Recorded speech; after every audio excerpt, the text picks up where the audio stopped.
Pois é, pessoal. Vocês dizem que eu sou um pouco alarmista em algumas situações, né? Que eu passo terror em vocês porque eu tenho algumas previsões perigosas. O problema é que as minhas previsões não foram tão longe, não.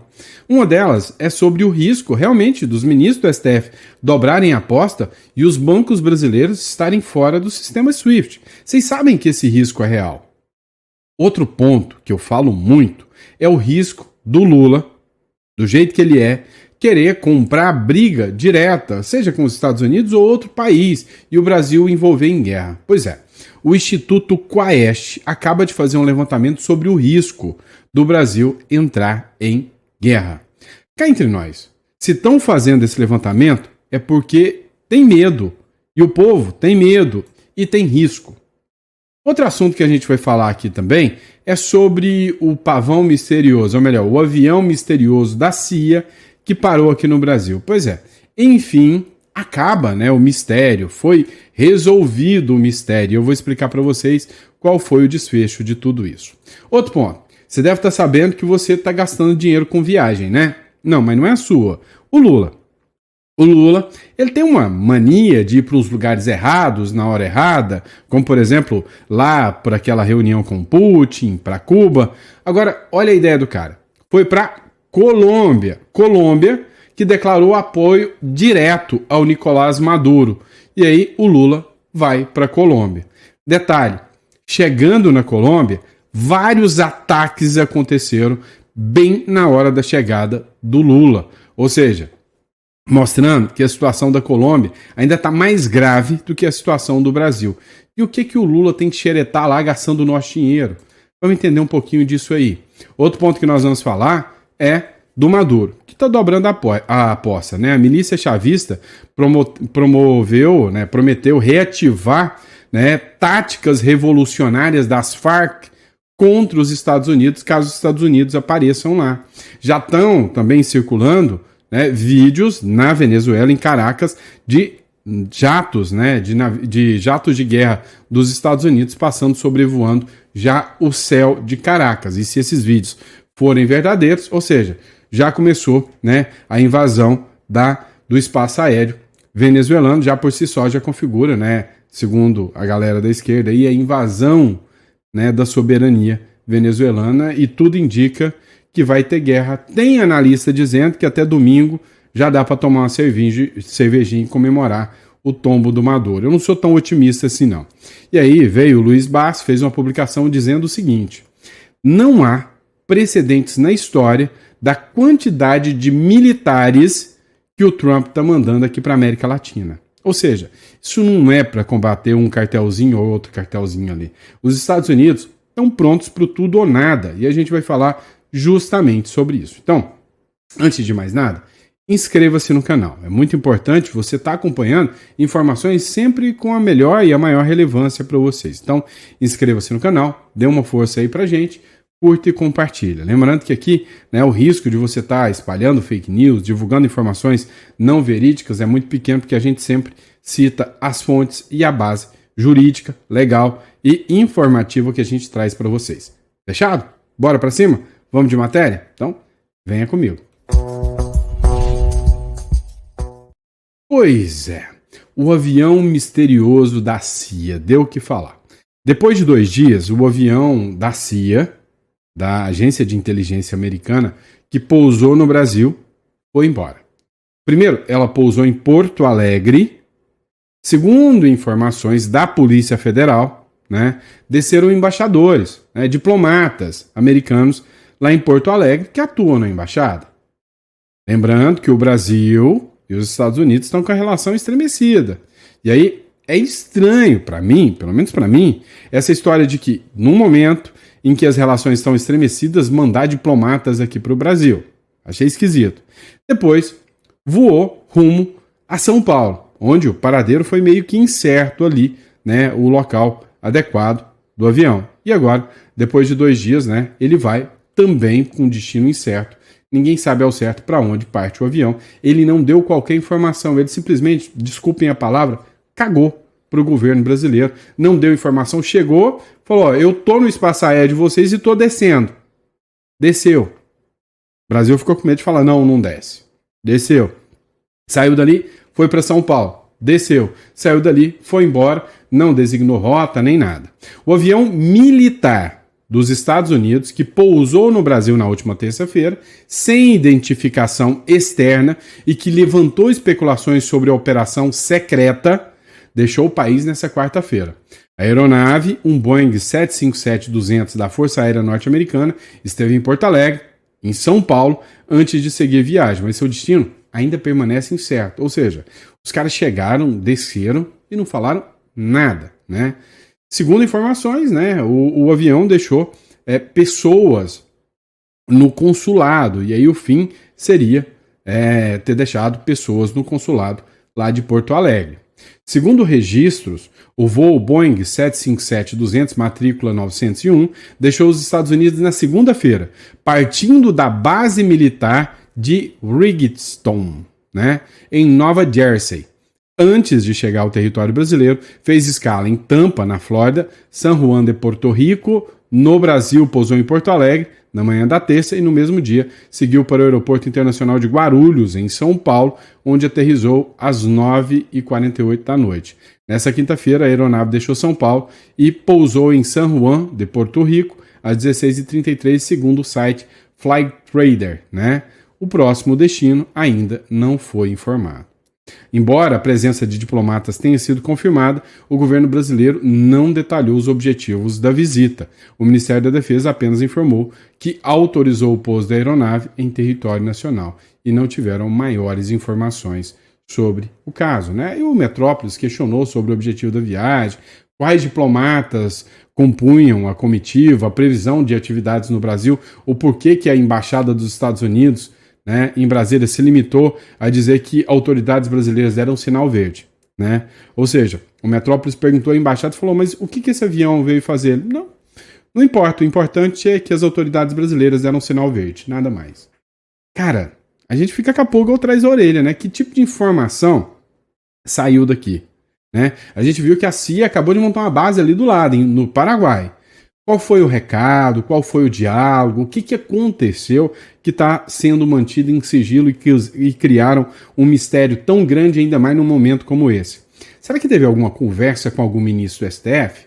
Chegou lá, ô Barroso, vem cá. Deixa eu te contar o que vai acontecer. Então, vamos resolver o problema? Ou será que chamou o Fachin? Vocês sabem que saiu uma publicação dizendo que os Estados Unidos podem sinalizar ao Fachin para o Fachin, né, ter o visto de volta.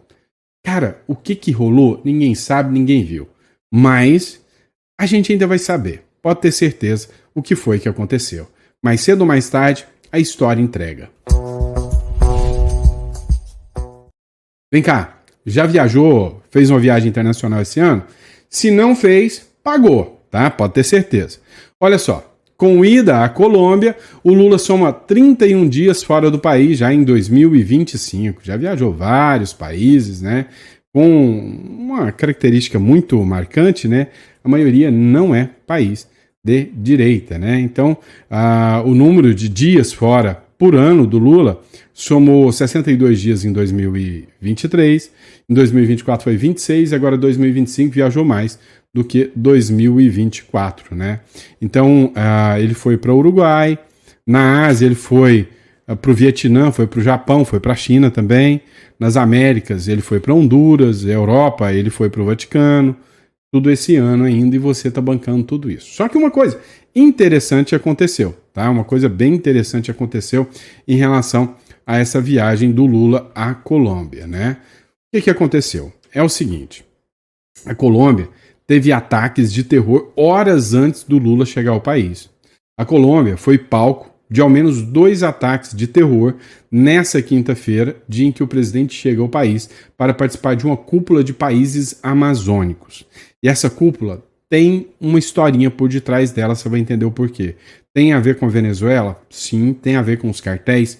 Sim. Os incidentes provocaram mortes de civis e também de policiais. Um dos atentados aconteceu na própria cidade de Cali, que fica a 450 quilômetros de Bogotá, né? Que Bogotá é a capital colombiana, onde Lula vai participar da cúpula nessa sexta-feira. Então, assim, nenhum ataque está relacionado à ida do Lula, mas a grande questão é o motivo desses ataques. A Colômbia é um país hoje dominado por narcotráfico, onde as gangues que lá existem, né, estão dominadas totalmente pelo crime organizado. Só para você ter uma noção, lá na Colômbia, o presidente Gustavo Petro afirmou que o atentado em Cali deixou 2 mortos civis. Petro disse ainda, e aí não quis nem comentar a morte dos policiais, né? Petro disse ainda que o terrorismo é a nova expressão das facções que submeteram ao controle da Junta do Narcotráfico. Junta do Narcotráfico é um PCC deles, é uma das facções que dominam e imperam ali na Colômbia, e aí hoje eles abrem, né, fazem ações terroristas dentro da Colômbia. E aí, não à toa, Donald Trump entendeu que para combater essa turma da Left People, precisa combater o crime organizado. Ele entendeu que países onde a esquerda domina, onde a esquerda controla, o crime organizado é muito mais poderoso. E aí, você lembra que eu te falei que o Lula foi para acompanhar ali, né, a cúpula dos países amazônicos. E aí vem o Lula, de novo, se meter o bedelho, entrar em treta do Maduro. Dá uma olhada. O Brasil expressou, né, a público que não quer que os Estados Unidos metam o bedelho aqui, não. Ele quer que as nações amazônicas chamem para si a tarefa de combater os quartéis de droga. Ou seja, ele quer que ali a Bolívia, né, o Equador, Brasil, Venezuela, sejam os países que combatam o crime, né, o narcotráfico e o crime de drogas aqui na região, e que os Estados Unidos não possam interferir. Resumindo, é fazer o Fernandinho Beiramar combater as drogas, né? Tá de sacanagem, né? Os países aqui já deixaram muito claro que eles não têm a mínima competência para resolver o problema, o bagudeixo aqui, né? O deslocamento de navios de guerra americanos para a costa da Venezuela entrará na pauta da cúpula de presidente dos Estados Unidos, parte do Tratado da Cooperação Amazônica, que acontecerá nessa sexta-feira em Bogotá, na Colômbia. Ótima hora para isso acontecer, né? Imagina. Você sabe o que eu imaginei, né? A proposta a ser levada pelo Brasil é que, na declaração final, os líderes reforcem que o combate aos ilícitos, como tráfico de drogas, armas, garimpo ilegal, entre outros, tem que ser feito pelas nações da região. Não pode permitir que os Estados Unidos venham brotar aqui e dar palpite, não. Defesa da soberania. Vem cá, que defesa da soberania é essa que essa turma sequer consegue defender, né, o seu povo, o seu país do narcotráfico? Isso não é soberania, não. Isso é entreguismo. Entreguismo para facções, o que é pior de tudo. Agora vem cá. Vou fazer uma pergunta para você. Seja muito sincero. Eu sou minoria aqui, tá? Eu sou minoria. Você, observando o presidente que você tem, o seu presidente, senhor Luiz Inácio Lula da Silva, você gosta ou não gosta, é ele que está à frente de tudo, observando as ações dele, observando as últimas manifestações, observando a forma que ele lida com o comércio brasileiro, né, as relações externas brasileiras, né, com as relações de Estado, você acha que pode rolar uma guerra no Brasil? Coloca no comentário antes de que eu coloque aqui para vocês o relatório feito pela Quaest aqui. O que você acha? Pode acontecer ou não? Observando o Lula, como ele é, como ele fala, você acha que não pode dar uma treta, uma zedada pro homem laranja, o Donald Trump, falar, quer saber, Lula, vou entrar. O Alexandre de Moraes, você falou do porta-aviões do Lago Paranoá, né? Tô mandando o porta-aviões. Você acha que isso pode não acontecer? E que se acontecer, o Lula vai pegar e vai mandar junto com Venezuela, Colômbia e todo mundo tentar enfrentar os Estados Unidos? Sim ou não? Lula poderia influenciar uma guerra aqui ou não? Por que eu estou fazendo essa pergunta? Porque a Quaest fez, matéria do jornal Opção. Só 5% dos brasileiros. Então eu disse que eu sou a minoria. 5% dos brasileiros têm medo do país entrar em guerra, aponta a Genial Quest. Só 5%. Eu estou dentro desses 5%. Eu acho sim que, pelo andar da carruagem, o Lula pode falar uma besteira a qualquer hora que o Trump pode falar. Quer saber? Eu gosto é assim, amostradinho, tá? Dá uma olhada. Pesquisa Genial Quest, divulgada na quarta-feira, dia 20, revelou que 5% dos brasileiros têm receio de que o país se envolva em algum conflito armado. O índice é próximo ao registrado por aqueles que apontam a educação como principal problema nacional, com 6% das respostas, diferença dentro da margem de erros de 2 pontos. De acordo com os dados, até dezembro de 2024, os brasileiros não demonstravam preocupação com a possibilidade de guerra. Em maio desse ano, apenas 2% se declararam receiosos, na mesma proporção registrada em julho. A elevação, para os atuais, 5%, coincide com as tensões crescentes entre Brasil e Estados Unidos. Ou seja, mais do que dobrou. Antes, só 2% dos brasileiros acreditaram, vai entrar em guerra. Agora, 5%, segundo a Quaest. Eu tô nesse 5%. Eu acho sim que as besteiras que o Lula fala podem acabar levando a gente para um conflito. E aí, pessoal, é o seguinte, o grande problema é que essa turma, ela é meio neurótica. Ela sabe, parece que eles têm uma distopia da realidade, né? uma falta de noção da realidade. É igual o Maduro. Um único porta-aviões que os Estados Unidos mandou tem mais força militar do que todo o exército americano, o exército venezuelano. Um único avião que os Estados Unidos mandou, um único porta-aviões. Foi matéria do Globo, tá? Do G1. E aí vem os caras dizendo que vão usar táticas de guerrilha, táticas das Farc, táticas do grupo de guerrilha para eliminar o exército americano. Escuta isso aqui. Tengamos conhecimento la llegada del enemigo a la ciudad de La Guaira. Temos o conhecimento da chegada do inimigo na cidade de Guaira.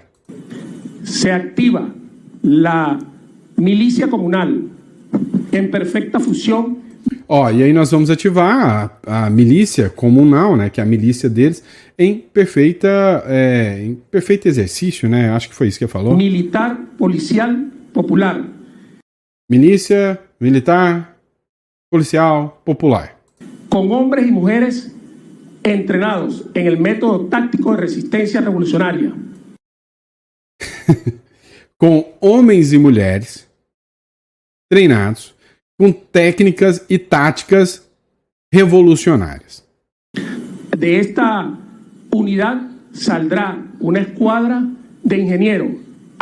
Nessa unidade sairá uma esquadra de engenheiro, com a maquete feita pela minha filha quando ela tinha 5 anos. Ela fazia isso na escola, mas tá bom. Se al quilômetro zero, autopista Caracas-La Guaira, para posicionar obstáculos. Feito pelo quilômetro zero, né, de Caracas, para se posicionar lá, para enfrentar. Não, é muita besteira, deixa pra lá. Então, assim, os caras, eles não entendem o tamanho do problema que eles arrumaram, não. Dá uma olhada nisso aqui. Urgente, Venezuela em alerta. Moradores registram as primeiras imagens de caças americanos sobrevoando o país. Né? Que loucura, que loucura. Já estão passando os aviões de guerra. Meus irmãos, mira.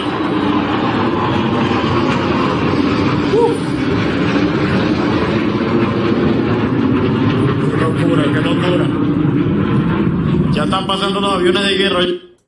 Aí ele falou, que loucura, já está passando uma zona de guerra aqui, né? Ou seja, não se tem informação se realmente essa imagem é da Venezuela, mas é o que tudo indica, a maioria dos jornais estão informando que sim. E aí vem o Luiz Bassi. Você acha que o Trump está querendo de brincadeira? Está querendo brincar? Não tá. Urgente, Estados Unidos enviaram um número inigualável de militares à Venezuela.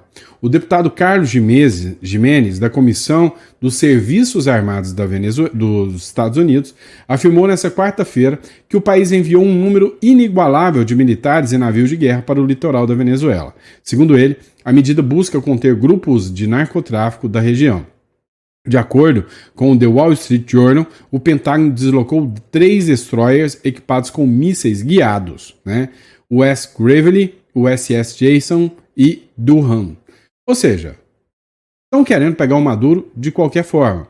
Foram enviados também drones. E esses drones que foram enviados à Venezuela têm um poder de impacto. O MQ-9 que foi enviado, ele tem um poder de enviar mísseis teleguiados. Ele sai, ele é quase um avião mesmo, não é esses dronezinhos de filmagem que você vê, não. O negócio parece um avião, só que ele é teleguiado, não tem ninguém lá dentro. Ele voa, ele manda um míssil teleguiado que pode alcançar um alvo, né, a 1.300 km de distância. Ou seja, lembra quando Israel tacou um míssil de lá de Israel, o míssil atravessou todo o território, entrou dentro do Irã e acertou o cara dentro do quarto de hotel sem matar um civil sequer, a não ser ele. É esse tipo de nível aí. E aí, a Jovem Pan fez uma matéria, ó, temos uma força de guerra sendo enviada à Venezuela, avalia o pesquisador, ou seja, força de guerra. Não adianta falar que isso aqui, não, eles estão mandando para combater um ou outro narcotraficante. Não, eles querem eliminar o narcotráfico da história da América do Sul. Entenda, nós estamos vivendo um momento histórico. O que é preciso considerar em relação ao poderio bélico militar dos Estados Unidos e da Venezuela, pensando na possibilidade de um conflito? Você mostrou bem, são 3 navios de guerra, né? Há submarino também que está sendo enviado, aeronaves de patrulha. Então o que nós temos aqui não é uma força policial para lidar com cartéis, o que nós temos é de fato uma força de guerra sendo enviada para a Venezuela. Os Estados Unidos, se a gente olhar do ponto de vista estritamente militar o que está sendo enviado e olhar o conjunto, né, do equipamento militar enviado, nós temos uma força de guerra sendo enviada para a Venezuela. É claro que o Nicolás Maduro fala, enfim, do ponto de vista militar, falar de 4 milhões, 5 milhões de milicianos, isso não tem importância nenhuma. É claro, 1, 2 mísseis Tomahawk toma conta disso. Então, portanto, do ponto de vista militar, não tem muito que a Venezuela fazer. É verdade que tem algum equipamento que foi comprado da Rússia recentemente, mas não aguenta 24 horas de guerra com esta força norte-americana. Portanto, o discurso do Maduro é um discurso político doméstico. Não há nada melhor domesticamente para você conseguir apoio do que o inimigo externo. Aliás, o Donald Trump tem sido um exemplo muito claro disso, né? Aqui no Brasil, por exemplo, aí no Brasil tem visto qual foi o resultado na popularidade do Lula das ameaças que o Donald Trump tem feito. Vimos isso acontecer em outros países, no Canadá, na Austrália. Os países que o Trump ameaça são países que têm como efeito político doméstico um apoio ao líder atual. Isso é algo que já é estudado muito claramente na ciência política e muito compreendido. Então o que o Maduro está fazendo não é um discurso militar, é um discurso político, é um discurso para conseguir angariar apoio político doméstico, se aproveitando em certa medida politicamente desta ameaça para conseguir se fortalecer domesticamente. A partir do momento que acontece, se acontecer, né, nós estamos dizendo que vai acontecer, que é esse o objetivo, nem nada disso. Mas supondo que aconteça o primeiro tiro,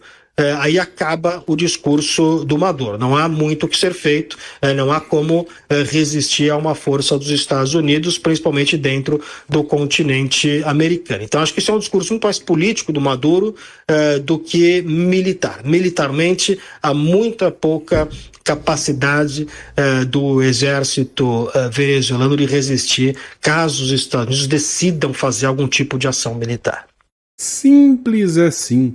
Desenhou, né? Desenhou o que está acontecendo na Venezuela, né? Mas não para por aí, não. Vamos entrar aqui dentro do Brasil, que aqui não está muito mole, não. Vamos acompanhar. Vamos lá. É o seguinte, ontem eu anunciei para vocês que o Banco do Brasil cancelou a distribuição de dividendos. Dividendos são os lucros, né? O resultado das ações que você compra. O Thiago Negro fez um vídeo aqui, né? Do Easy Fatos, republicou aqui.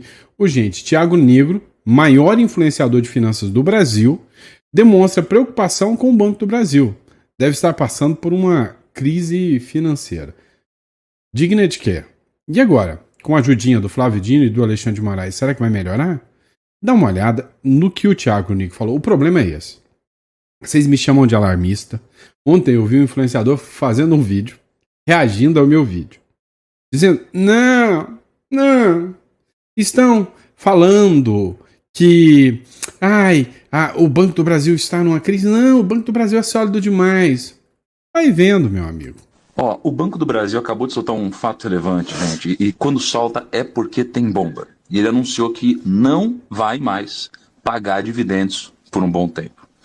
Para a galera que curte uns pingadinhos na conta, isso daqui não é uma notícia muito boa, né? Eles falaram que a remuneração dos acionistas referente ao terceiro trimestre de 2025 vai ser paga integralmente no dia 11/12 de 2025.